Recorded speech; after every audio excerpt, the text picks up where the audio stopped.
Je suis Rodolphe II, archiduc d'Autriche, roi de Bohême, roi de Hongrie, et empereur du Saint-Empire romain germanique. Mon règne, de 1564 à 1576, s'est inscrit dans une époque de profonds bouleversements religieux, politiques et scientifiques.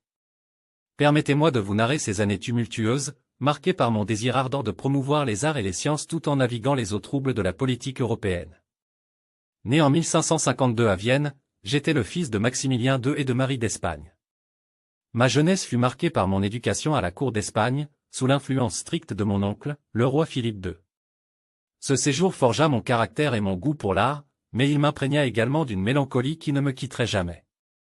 En 1564, après la mort de mon grand-père Ferdinand Ier, mon père me confia la gouvernance de l'Autriche inférieure, marquant ainsi le début de mon implication dans les affaires de l'Empire. Ces années furent marquées par des tensions religieuses incessantes entre catholiques et protestants. Bien que j'aie été élevé dans la foi catholique, mon approche envers la religion fut teintée d'une certaine tolérance, influencée par mon père, Maximilien II. Cependant, cette position m'attira des critiques à la fois de la papauté et des factions plus ailées de mon propre empire. En tant que dirigeant, je compris rapidement que l'unité était essentielle pour maintenir la stabilité dans ces terres morcelées.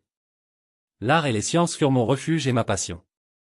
Ma cour à Prague devint un centre culturel rayonnant, où se réunissaient les esprits les plus brillants de mon temps. J'étais fasciné par l'alchimie, l'astronomie et les arts occultes, ce qui m'attira une réputation de mystique. J'ai encouragé des savants tels que Tycho Brahe et Johannes Kepler à travailler sous ma protection. Ces hommes, avec leurs idées et leurs découvertes, marquèrent un tournant dans notre compréhension de l'univers. Cependant, la politique était un domaine où je n'étais guère à l'aise. Mon règne fut marqué par des conflits constants avec les nobles et les élites des différentes régions de l'Empire. La Hongrie, en particulier, était en proie à des guerres frontalières incessantes contre les Ottomans.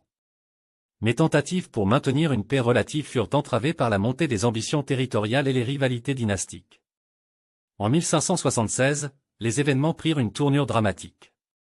La santé de mon père déclinant, je fus appelé à prendre davantage de responsabilités. Ce fut une période de pressions intenses, à la fois personnelle et politique.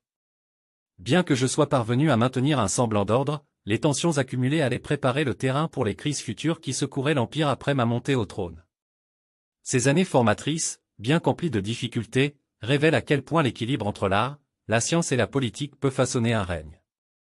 Ma passion pour la connaissance et la beauté, combinée à mes efforts pour apaiser les divisions internes, reste à mes yeux l'héritage le plus durable de cette période.